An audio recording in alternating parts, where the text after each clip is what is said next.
어느 목사님이 설교를 준비하시는데 그 주간 따라 굉장히 설교가 어려웠습니다. 도무지 무엇을 설교해야 될지 주님께서 계시를 통하여 주셔야지 설교를 할 텐데 그 주간에는 아무 계시도 주어지지 않았습니다. 토요일이 돼서 토요일 저녁이 됐지만 아직까지 주님으로부터 아무런 내용도 본문도 주어지지 않았습니다. 그래서 이분이 주일날 강단에 서기까지 하나님이 특별히 무엇인가 주실 거야 하고 생각했지만 아무것도 강단에 섰지만 주어지지 않았습니다. 그래서 이 목사님이 혹시 성도님들이 원하는 설교가 있을지 모르겠다 하고 성도님들한테 물어봤습니다. 여러분, 제가 오늘 무슨 설교 할지 아십니까? 하니까 교우들이 당연히 모르니까 무슨 설교 하실지 우리가 어떻게 알아요?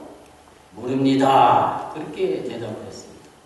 그랬더니 목사님이 여러분이 모르시는데 저도 무엇을 설교할지 모르니까 오늘은 설교는 생략하고 찬송을 많이 부르고 우리 예배를 드리기로 하겠습니다 하고 예배를 드리고, 그리고 나서 또 한 주간이 되었는데 그 주간이 되었어도 역시 설교가 주어지지 않고 떠오르지 않고 주일날 강단에 설 때까지도 또 역시 전주와 마찬가지로 설교가 준비가 되지 못했습니다.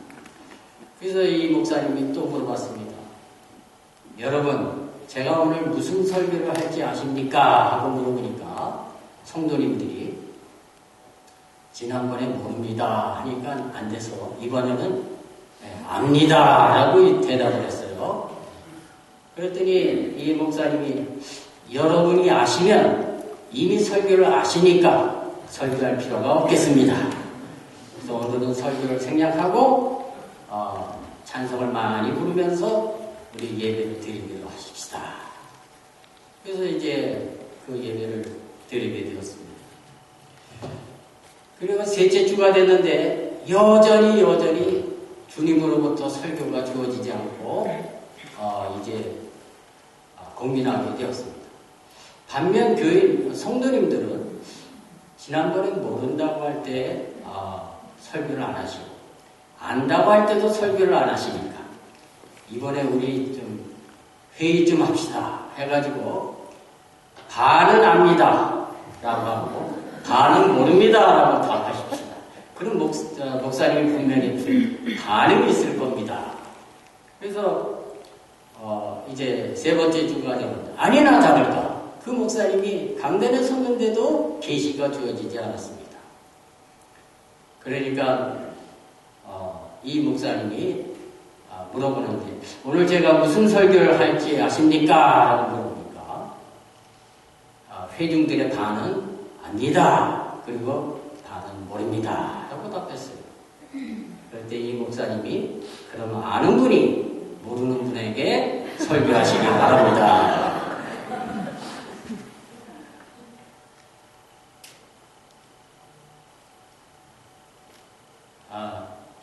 미국에서 제일 큰 교회 조엘 오스틴 목사님이 휴스턴에서 목회하는데 그 목사님이 이렇게 설교를 할 때는 항상 서두에 이렇게 크리스찬 유머를 말씀하면서 마음의 문을 열게 하고 그리고 설교를 합니다.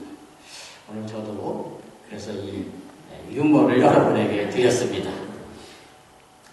오늘 세상에 줄 수 없는 것에 관한 유머 중에 하나인데요.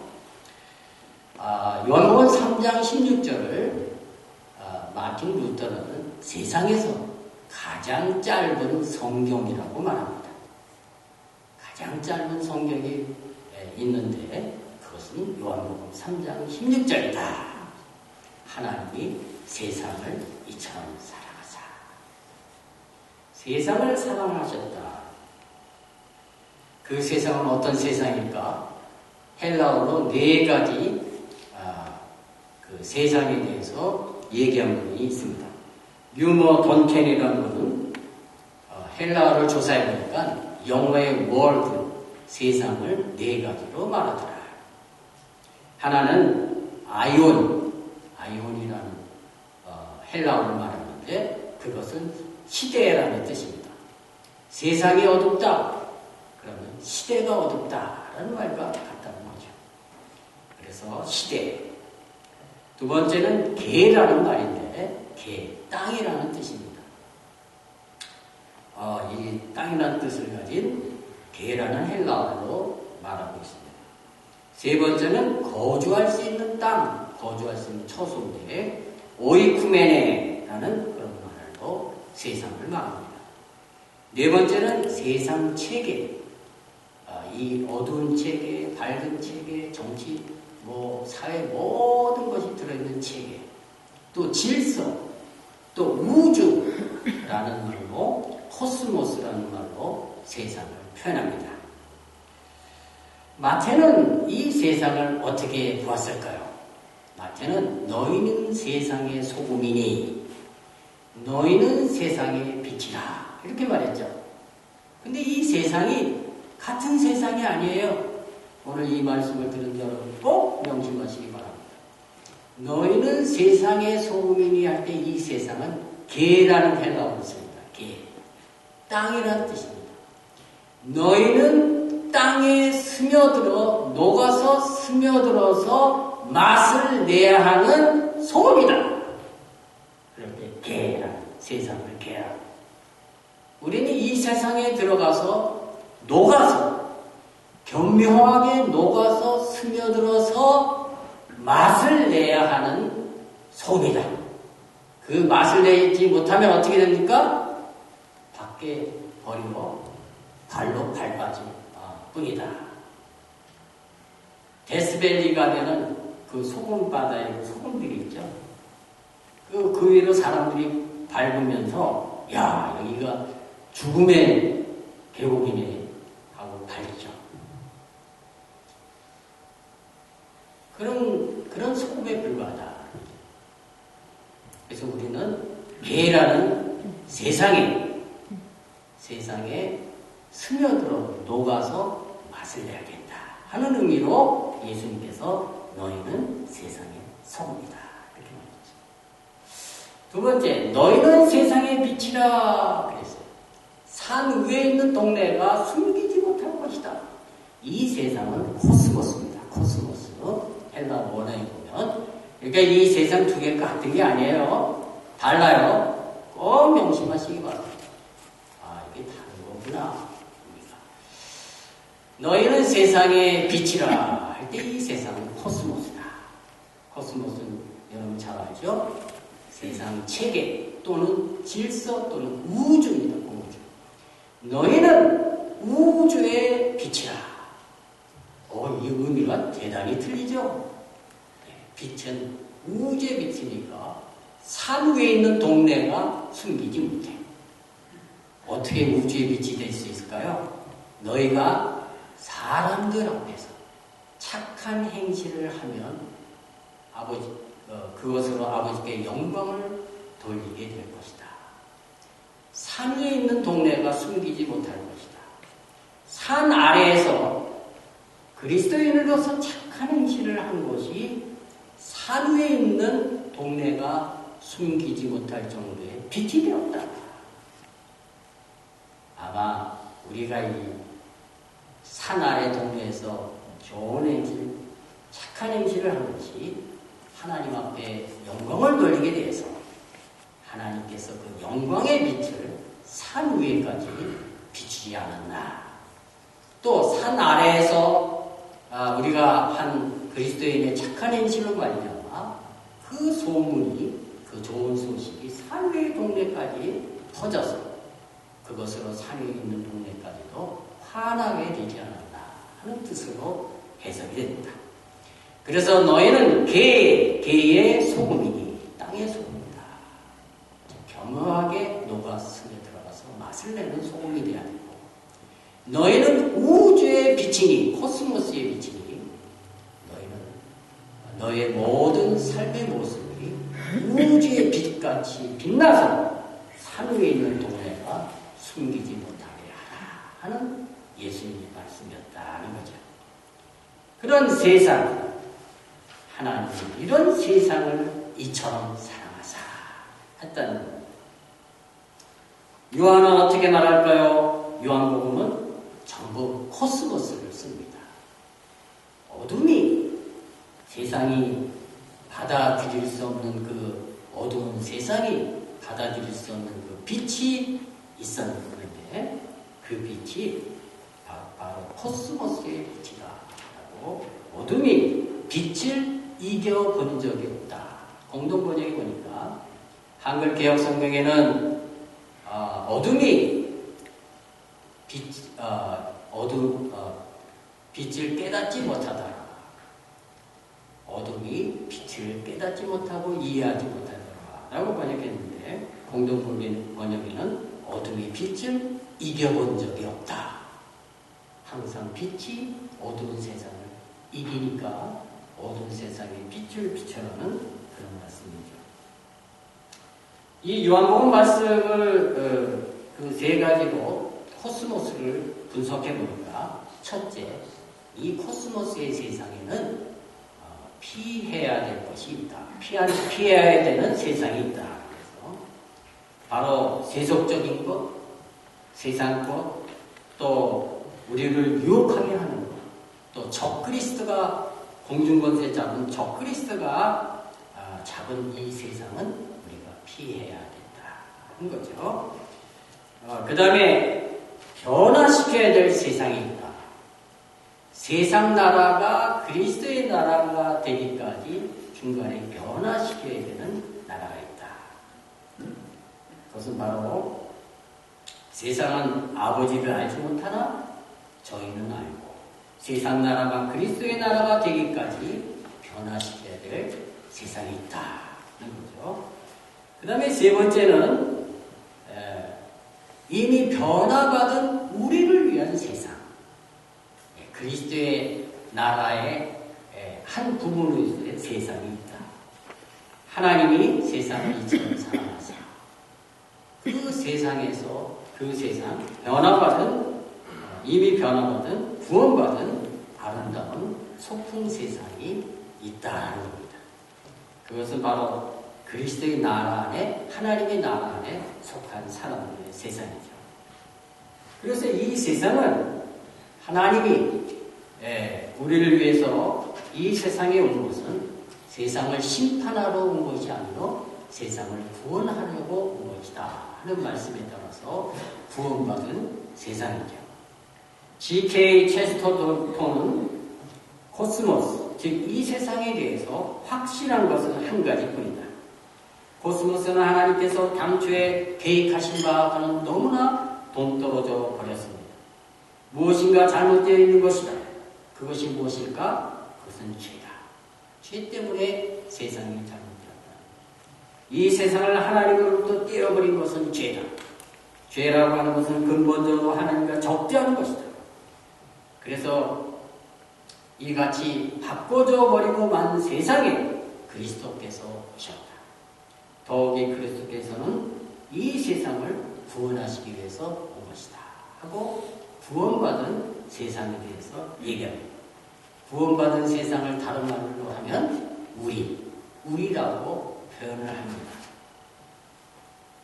하나님이 구원받아 사는 삶을 위해서 이 우리라는 세상에 우리 하나님의 자녀들 우리라는 세상에 세상이 알 수 없고 세상이 받을 수 없고 세상이 줄 수 없는 이 세 가지를 요한복음을 통해서 주셨습니다. 첫 번째 여러분 퀴즈. 우리는 아는데 세상은 알지 못하는 것이 있습니다. 이것이 무엇일까요? 두 번째, 우리는 받는데 받을 수 있는데 세상은 받지 못하는 것이 있습니다. 이것이 무엇일까요? 세 번째, 우리는 얻을 수 있는데 세상은 줄 수 없는 그것이 있습니다. 이것이 무엇일까요? 요한복음에 나타난 이 세 가지. 우리라는 세상에 예수를 믿고 구원받은 우리라는 세상을 위해서 특별히 이 세 가지를 주셨는데 알지 못하는, 세상에 알지 못하는, 세상이 받지 못하는 것, 세상이 주지 못하는 이 세 가지를 구원받은 우리라는 세상에 주셨어요. 오늘 이것을 배워보도록 하겠습니다. 우리가 아는 첫째, 세상이 알지 못하는 것이 있습니다. 세상은 알지 못해요. 그것이 무엇입니까? 요한복음 1장 10절에 보니까 요한복음 1장 10절에 그가 세상에 계셨으며 세상은 그로 말미암아 지은 바 되었으며 세상이 그를 알지 못하였고 알지 못해서 영접하지 못하였고 성경은 세상이 알 수 없는 것이 있는데 그것은 바로 예수님이라는 것. 예수님을 세상은 알 수 없다고 합니다. 세상에 왔는데도 세상이 그를 알지 못했습니다. 놀라운 것은 세례 요한도 주님이 오시기를 예비하라고 보낸 그 선지자 세례 요한도 예수님을 알지 못했다고 고백합니다. 야, 이 고백은 저에게 큰 충격으로 다가옵니다.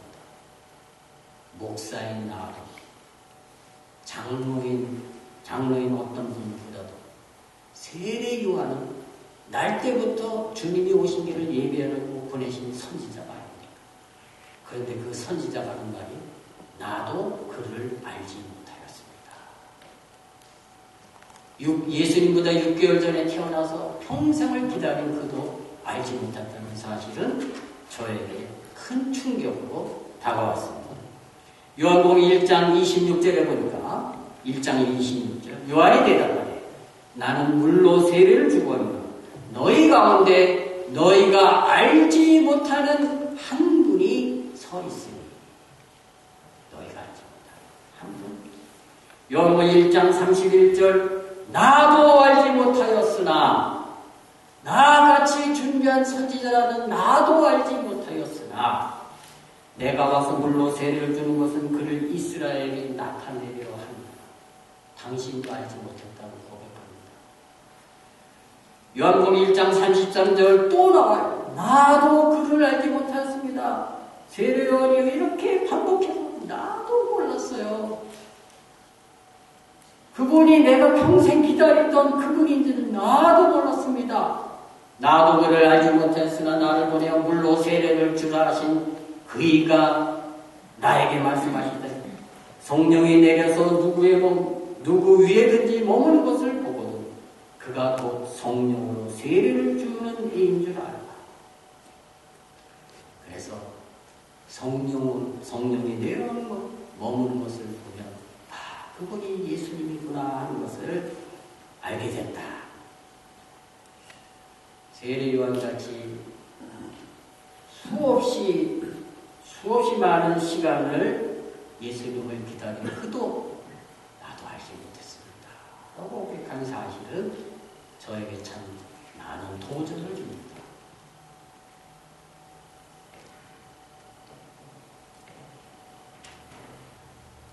그런데 세례 요한을 가만히 생애를 보면 그리고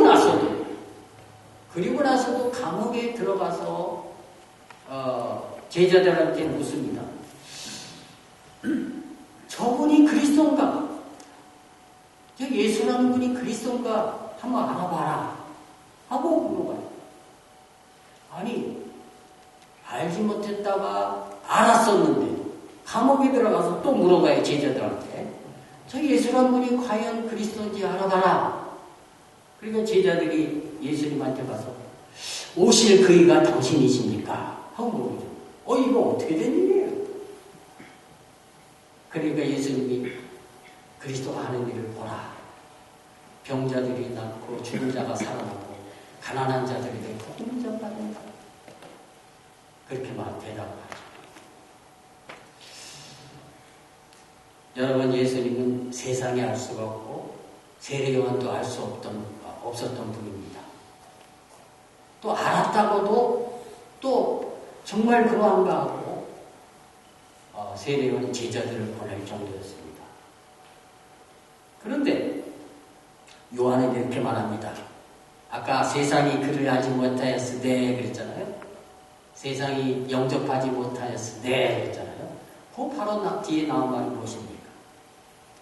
그러나 영접하는 자, 곧 그 이름을 믿는 자들에게는 하나님의 자녀가 될 거다 하면서 그 이름을 영접하는 자가 아는 자가 되었다. 그 이름을 믿는 자가 아는 자가 되었다. 결국 예수님을 알 수 없는, 세상에 알 수 없는 예수님을 아는 방법은 믿음이다 하는 거죠. 믿음이다. 세례 요한은 중간에 그 믿음이 흔들렸구나 하는 것을 봅니다. 그래서 천국에서는 세례 요한보다 더 큰 자들이 바로 너희다 라고 예수님이 말씀하실 정도로 믿음은 바로 예수님을 아는 길이다. 세상에 예수를 믿지 못하기 때문에 알지 못하는 것이다. 여러분, 예수님은 지식으로 아는 것이 아닙니다. 예수님은 수없이 많은 들은 설교에서 아는 것이 아니라 바로 믿음으로 아는 것입니다. 이 사실을 꼭 깨닫기를 바랍니다. 그래서 세상은 믿음을 가질 수 없지만 우리라는 구원받은 세상은 믿음을 갖게 된 것입니다. 그 믿음도 굉장히 간단해요. 그 이름을 믿는 자들에게, 그 이름을 저를 믿는 자와 영생을 주십니다. 예수님을 알 수 있는 길은 결국 믿음이다라는 사실을 세례 요한을 통해서도 알 수가 있는 것입니다. 그런 믿음이 얼마나 중요합니까? 어느 때든지 믿음이 흔들리지 않을 때 우리는 바로 세상을 사랑하시는 하나님의 사랑을 받는 바로 그 세상에 사는 사람들이 되는 것입니다. 그래서 세상에 알 수 없는 분은 바로 세상이 믿을 수 없는 분은 바로 예수님이었구나 하는 것을 알게 됩니다. 그러니까 세상에 알 수 없는 것을 우리는 알게 되었습니다. 뭐를 통해서요? 믿음을 통해서요. 믿음. 아주 믿음이 중요해요. 두 번째, 우리가 받는데 세상이 받지 못하는 것이 있다. 세상은 이것을 받지 못해. 그것이 무엇입니까? 요한복음 14장 17절 말씀. 14장 17절 말씀. 오늘 찾은 말씀인데 한번 볼까요? 저는 진리의 영이라. 세상은 능히 저를 받지 못하나니. 세상은 능히 이 성령을 받지 못해. 이는 저를 보지도 못하고 알지도 못해. 성령이라는 것은. 그러나 너희는 저를 알아니. 저는 너희와 함께 거하시고 너희 속에 영원히 계시겠습니다. 이거 세상이 받지 못하는 거예요. 성령은. 오직 성령은 누가 받아요? 믿는 자만. 여러분 7장 37절에 보니까 나를 믿는 자마다 그 속에서 생수의 강이 흘러나리라 하면서 바로 다음 절에 생수의 강은 바로 믿을 자가 받을 성령이다 이렇게 해석해요. 세상이 받지 못하는 것이 있는데 그게 성령인데 성령은 믿는 자가 받는 것이다. 그러니까 예수님을 믿게 되면 예수님을 아는 것뿐만이 아니라 세상이 받지 못하는 성령을 받게 된다. 믿음이 굉장히 중요하죠. 나를 믿는 자마다 생수의 강이 흘러나리라. 그 속에서 되겠습니다. 저는 이 말씀에 너무나 감동받습니다. 제가 소식지 그 제목이 사막의 강들인데요. 이사야서에서 말하는 광야의 물들을 내고 사막의 강들을 내겠다. 리오스, 영어로 rivers인데 강이 아니라 강들이에요. 여기 요한복음 7장 37절의 말씀도 생수의 강이 아니라 강들이에요. 강들인데 믿는 자가 그 속에 생수의 강들을 갖고 있다. 저는 이 말씀에 굉장히 은혜를 받고 충격을 받았습니다. 내 속에, 믿는 자의 그 속에 강들이 있구나. 강들. 그냥 물 한 잔 주는 정도의 사람이 아니고 그 안에 강들을 갖고 있다는 거예요. 여러분 모두 믿는 자의 그 속에는 강들이 있어요. 강들.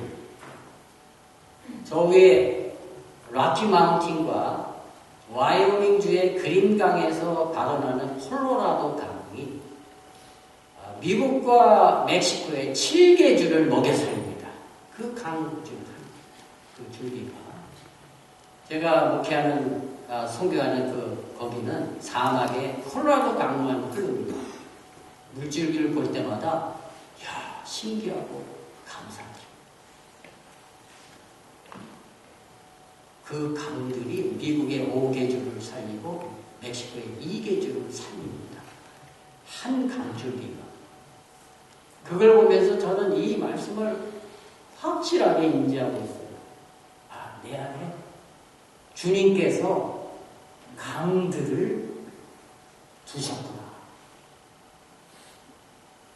나 한 사람을 통해서 많은 사람을 먹일 수 있는 강들을 주님께서 나에게 맡겨주셨구나. 그런데 나는 이 강들을 흘러나가게 하지 못하고 강들을 마르게 하고 이제까지 살았구나 하는 것에 저는 통탄을 금할 수가 없었어요.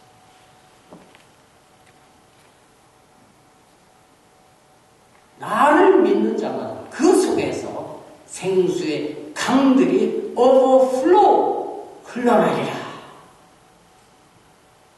여러분, 여러분의 속에 믿는 자의 속에는 강들이 있다는 것을 믿으시기 바랍니다. 그냥 물 한 모금 줄 수 있는 정도의 그릇이 아니에요. 강들입니다. 여러분, 성령의 열매는 몇 가지죠? 대부분은 저도 실수했지만 9가지로 말하죠. 성령의 열매는 단수입니다. 프루트가 아니에요. fruit of Holy Spirit. 성령의 열매는 하나예요. 마치 콜로라도 강 하나가 여러 강이 돼서 이 여러 줄을 먹이는 것처럼 성령의 열매는 단수예요. 단수로 써요. 동사가 is예요. are가 아니라.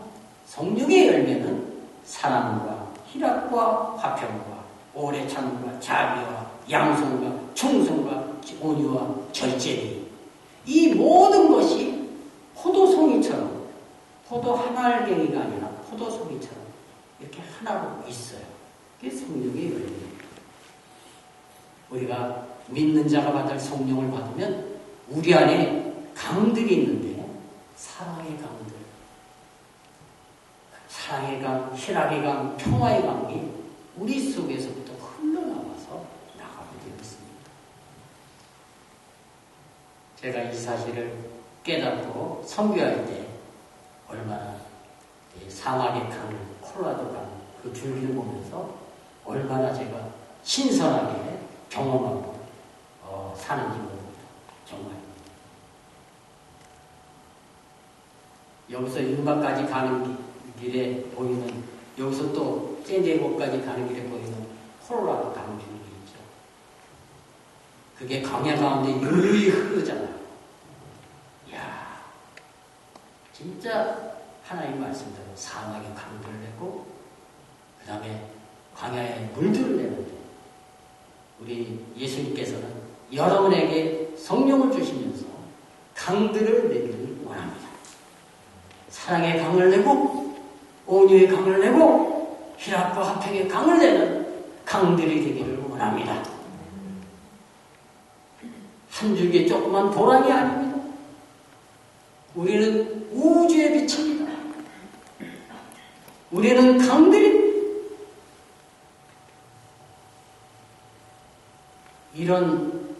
이런 성령을 세상은 받지 못하는데 우리는 받습니다. 그런데 이 성령을 받는다는 것은 무슨 굉장한 은사를 받는다는 것은 우리에게 하지 않습니다. 믿는 자마다 every person 믿는 자마다 받은 성령. 여러분이 예수를 믿는다면 다 여러분은 성령을 받은 것입니다. 하나님의 영은 이것으로 알지니 곧 예수 그리스도께서 육체로 오신 것을 시인하는 영마다 다 하나님께서 그러실 것이다.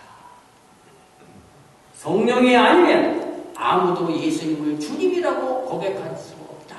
고린도전서 12장 3절 말씀. 로마서 8장 9절 그리스도의 영이 없으면 그리스도의 사람이 아니다. 우리 모두는 그리스도의 영을 갖고 있는데 바로 성령 우리 안에 강들로서 존재하고 계시고 영원히 함께 계시고 영원히 거하시는 성령을 우리 모두가 갖고 있다는 겁니다. 교회 시원찮게 나오는 것 같은 모습으로 보여도 그 사람 안에는 성령님이 함께 계시고 생수의 강들로서 함께 계시다는 사실을 여러분이 꼭 명심하시기 바랍니다.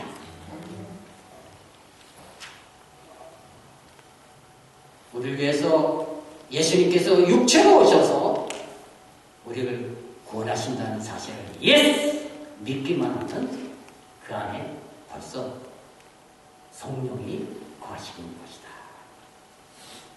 성령 충만하다는 것은 무엇을 의미할까요?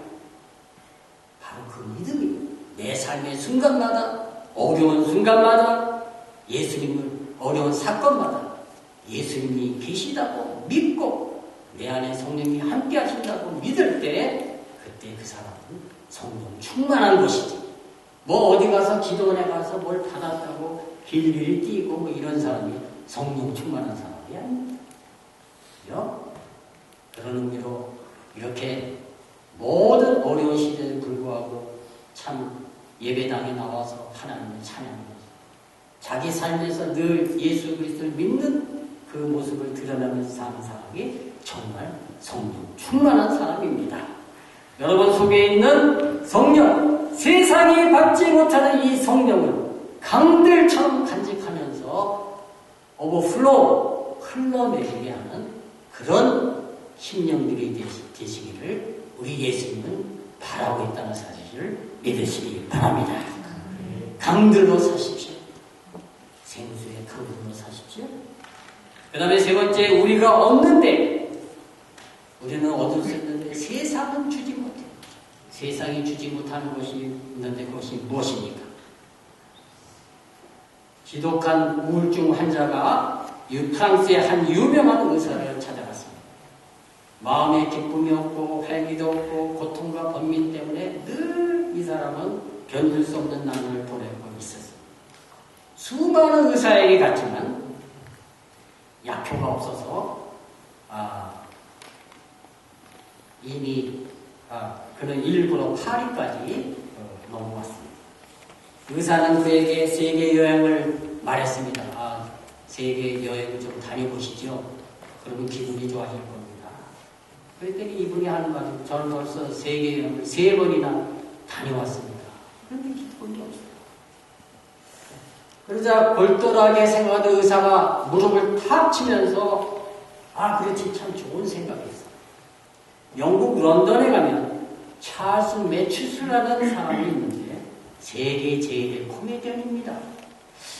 그는 기상천외한 연기로 어떤 사람이든지 보는 사람이 다 포복절도할 정도로 그렇게 웃기고 재밌는 사람입니다. 그 사람한테 한번 가십시오. 그랬더니 이 사람이 한숨을 푹 쉬면서 제가 이렇게 숨기면서 치료를 받는데 무슨 소용이 있겠습니까? 무슨 소용이 있겠습니까? 제가 바로 그 찰스 매튜스입니다. 세계에서 가장 웃기는 코미디언. 그 마음에 기쁨이 없어서 이렇게 찾아왔는데 제가 바로 그 유명한 희극배우 찰스 매튜스입니다. 이렇게 제일 웃기는 사람도 평안을 찾을 수가 없습니다. 왜냐하면 세상이 줄 수 없기 때문입니다. 요한복음 14장 27절 말씀 여러분 한번 찾아볼까요? 요한복음 14장 27절 말씀. 평안을 너에게 끼치노니 곧 나의 평안을 너에게 주노라. 내가 너에게 주는 것은 세상이 주는 것 같지 아니하여 너희는 마음에 근심도 말고 두려워하지도 말라.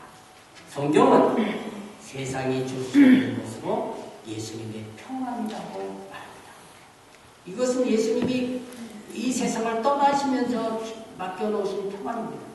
그럼 예수님이 가면서 맡겨놓으신 것이니까 예수님은 떨어지면서 맡겨놓으셨을까요? 아닙니다. 예수님과 함께 하시면서 예수님과 함께하는 평안입니다. 본인은 가시지만 그러나 항상 함께 하시겠다고 하면서 맡겨놓으신 평안입니다. 헨리 나우엔이라는 신부는 개신교에서도 아주 유명한 신부입니다. 두란노 서원에서 그의 책을 많이 번역했습니다.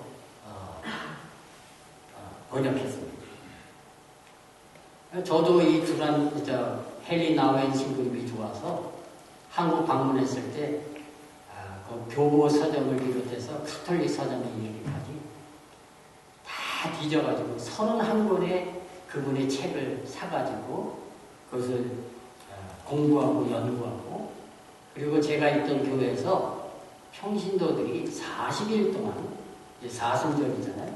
사순절 40일 동안 목회자들을 빼놓고 평신도들이 말씀을 인도하는 그런 새벽 기도를 40일 동안 가졌어요. 그 교회는 이제 봄에 40일, 가을에 40일 이렇게 40일 동안 평신도들이 말씀을 인도하도록 그렇게 제자 훈련을 다 시키고 이렇게 설교를 할 수 있는 그런 시간을 줬죠. 바로 이 헨리 나우엔 신부의 그 책을 이렇게 다 요약하고 또 준비해서 이제 목회자를 제외한 30몇 분의 사람들한테 다 이렇게 말씀을 주고 또 성경 말씀도 주고 해서 말씀을 준비했던 기억이 납니다. 우리가 이렇게 목회자가 없을 때에도 제자 훈련된 평신도들이 말씀을 전할 수 있는 기회가 있었으면 좋겠습니다. 근데 헨리 나우엔이라는 신부가 지은 책 중에 유명한 책이 상처 입은 치유자라는 책이죠. 상처 입은 치유자는 바로 예수님인데 이 세상의 모든 상처를 입어서 그것을 알기 때문에 상처를 치유할 수 있다는 그런 책이죠. 이분이 아담이라는 책을 썼는데 그 아담이라는 책 안에 보면 이분이 이제 하버드대 교수직을 내려놓고 캐나다의 데이브레이크 공동체에 장애인의 집에 가서 이제 기고하면서 거기서 말년을 지내게 됩니다. 그는 거기서 말도 못하고 사지가 비틀어지고 그 다른 사람이 그 대소변을 다 봐줘야 하는 그런 전신장애 청년 아담을 만납니다. 아무도 그를 알아주지 않았죠. 전신마비이기 때문에 그가 소통할 수 있는 길은 눈동자뿐이 없습니다. 눈동자 외에는 아무런 대화도 표현도 할 수 없습니다. 그런 아담이란 청년을 돌보면서 헨리 나우엔 신부는 세상이 줄 수 없는 평안을 맛봤다고 합니다. 우선 아담을 돌보려면 주변이 조용해야 됐습니다. 왜냐하면 아담은 시끄러운 환경이나 시끄러운 소리가 들리면 그 몸을 자꾸 비틀어요. 고통스러워서. 그러니까 아담 주변에 있는 사람들은 다 조용해야 돼요. 조용해. 아담이 고통하지 않도록 조용해. 다른 장애인들과 간호원들은 시끄러운 소리를 내지 않습니다. 한마디로 아담 때문에 주변 세상이 조용합니다. 아담은 어지러운 세상에 조용한 평안을 줍니다. 아담이 아침에 일어나면 주위의 사람들이 그에게 인사합니다. 그가 말을 못하기 때문에 평안히 굿모닝 하면서 늘 아담을 보고 인사합니다. 어서 나야지 격려를 하죠. 축복을 합니다. 아담은 사람들이 입을 통해서 축복하고 평안을 전하는 말을 할 수 있게끔 만듭니다. 아담은 자기가 그렇게 어려운 고통에 처해 있으면서도 다른 사람들로 하여금 평화롭게 만드는 피스메이커가 된 것이죠. 주변 사람들은 아담에게 웃는 모습을 보입니다. 웃기는 이야기를 들려주고 서로 웃습니다. 그가 알아듣는 것은 눈동자뿐입니다. 그렇게 아담 때문에 주위의 사람들, 즉 아담에 비해 정도가 조금 나은 사람들은 웃게 됩니다. 아담은 아무런 표정을 짓지 않았지만 주변 사람들을 스마일 메이커로 만듭니다. 때로 방문하는 사람들은 아담을 보면 야, 세상에 저런 아이도 살아가는구나 하고 자기 자녀들이 그 아담보다 덜 장애를 겪는 자녀들에게 용기를 줍니다. 아담은 다른 사람을 인커리지 할 수 있는 인커리지 메이커가 된 것이죠. 엘리나이어는 이제 아담을 저녁 때 씻겨주면서 아담, 너 때문에 오늘도 나는 평화를 주신 주님께 감사합니다. 고마워. 하고 그를 꼭 품어줍니다. 아담은 아무 말 없이 표정이 없는 눈에서 눈물을 흘립니다. 너무 감사하고 고마워서요.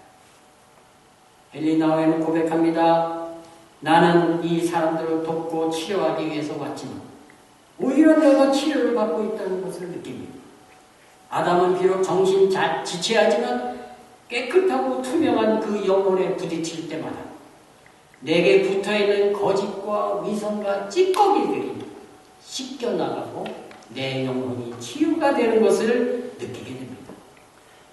그러면서 아담을 통해서 지극히 작은 자로 나타나신 주님을 보았고 주님을 포옹했다고 그렇게 고백합니다. 가장 고통스러운 거기에도 주님이 계셨으며 세상이 줄 수 없는 평안이 거기에 있었습니다. 가장 비참한 거기에도 주님이 계셨으며 세상이 알 수 없는 평안이 있었습니다. 가장 소외된 거기에도 주님이 계셨으며 세상이 가질 수도 없는 평안이 거기에 있었습니다. 저는 영주권 문제로 법률 사무소에서 일하는 그 비서 성의를 만났습니다. 근데 제가 목사라고 하니까 그분이 자기의 삶에 하소연을 막 하는데 자기는 결혼을 해갖고 잘 살아갈 줄 알았더니 아기를 낳았는데 아기가 전신장애를 낳은 그 장애아를 낳았습니다. 그것 때문에, 그 아기 때문에 부부가 서로 다투면서 네 탓이다, 내 탓이다 서로 다투면서 아기를 요양원에 보내버리다시피 하고 둘은 이혼하고 말았습니다. 그 여인은 아이를 잊으려 노력했습니다. 다른 사람과 또 만나서 살았으나 결국 또 결별하고 말았습니다. 여인은 돈이 모든 것을 해결해 준다고 생각하고 닥치는 대로 돈을 벌러 나섰습니다. 그래서 한때는 집도 좋은 집도 사고 스포츠카를 몰기도 하고 잘 살기도 하였습니다. 그러나 결국 파산해서 가난하게 되었습니다. 제가 어느 날 그 여인을 만났는데 그 눈물을 흘리면서 그분이 그런 고백을 합니다. 하나님이 계시다면 왜 나에게 이런 시련을 주십니까? 꼭 하소연을 했습니다.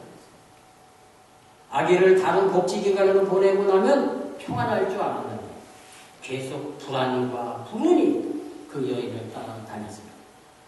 오히려 그 여인이 그 아기를 끌어안고 살았다면 하나님께 기도하게 되고 또 다른 평안을 얻을 수 있었지 않을까 이런 생각도 갖게 되었습니다. 룻기 1장 13절에 보니까 나오미는 자기 아들 둘이 죽는 그 고통을 당합니다. 그때 나오미는 이런 말을 합니다. 여호와께서 나를 치셨습니다. 그러면서 그 고통을 자기 이름을 나오미는 희락이라는 뜻입니다. 말하라고 고통이라는 뜻으로 바꿔가면서부터 여호와께서 주신 그 모든 일들을 받아들입니다. 여호와께서 나를 치셨습니다 하면서 모든 것을 받아들이고 베들레헴 고향으로 가서 룻을 통해서 위대한 감을 일으키죠. 그래서 나오미는 결국 다윗의 고조 할머니가 되잖아요. 그 나오미처럼 그 고통을 끌어안았으면 얼마나 좋았을까. 그런 생각도 들게 되었습니다. 그분이 그 여인이 이런 말을 했습니다. 목사님, 저는요, 이 다음에 돈을 많이 벌면 말리고 해변가에 가장 시설 좋은 장애인 복지센터를 세우고 지금 20살인 우리 아들을 데려오는 것이 꿈이에요. 그렇게. 그래서 여전히 돈을 벌고 싶다나. 그래서 제가 그런 꿈이 있다면 하나님을 잘 믿으시면서 주말에는 사회봉사단체에 가서 봉사를 하면 어떻겠습니까? 하고 공부를 했어요. 그리고 저는 이제 다른 교회로 가게 되고 까맣게 잃어버렸는데 1년 뒤에 난도없이 그분한테 전화가 왔어요. 목사님, 제가 장애인 봉사센터에서 정식 직원으로 일하게 됐습니다.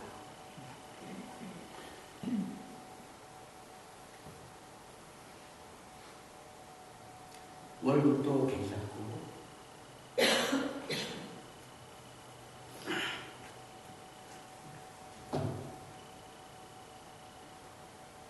여기서 일하면 공부에서 사회사업 분야의 면을 따서 계속 장애인들을 위해서 봉사할 수 있게 되어 참 감사한 일이 생겼습니다. 잘 된 거죠? 하고 묻더라고요. 그래서 제가 정말 잘 됐습니다. 정말 잘 됐습니다.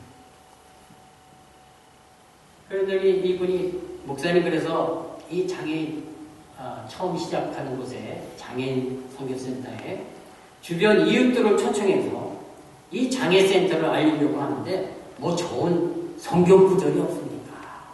하고 물어봤어요. 그래서 제가 마태복음 12장 20절의 말씀을 드렸습니다. 상한 갈대를 꺾지 아니하시니 꺼져가는 심지를 끄지 아니하시기를 심판하여 이길 때까지 하리니.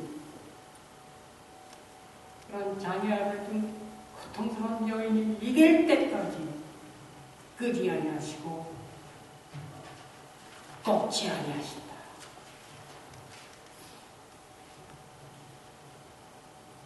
그 교훈은 세상에 줄 수 없는 평안을 찾아가기 시작한 것입니다. 예수께서 주시는 평안은 세상에 줄 수 없는 평안입니다. 이렇게 고난과 아픔을 겪으면서도 아름답게 그것을 끌어안으면서도 예수님의 평화로 사는 자에게 그 평안은 주어집니다. 왜냐하면 예수님은 평화이시기 때문입니다. 바울은 말합니다. 그리스도는 우리의 평화이신지라. 믿음으로 아픔을 아름답게 끌어안는 기독교인들은 세상에 줄 수 없는 이런 평화가 있습니다. 세상이 받지 못하는 성령을 우리는 강들로서 간직하며 사는 것입니다. 세상이 알 수 없는 분, 예수님을 우리는 믿고 알게 되었기 때문입니다. 우리는 세상에 줄 수 없는 것들은 측량할 수 없는 하나님의 사랑으로 하나님이 세상을 이처럼 사랑하사 하는 말씀으로 받은 것입니다. 우리는 모두가 세상이 알지 못하는 예수님을 영접하여 알게 되고 세상이 받지 못하는 성령을 받았습니다. 세상이 줄 수 없는 평화를 우리에게 주셨습니다. 예수님, 성령, 평화, 이것은 세상이 보지도 못하고 듣지도 못하고 알지도 못하는 것들입니다. 이 세 가지 것을 죽을 때까지 우리의 신앙 안에서 간직하며 사는 여러분 되시길 축원합니다.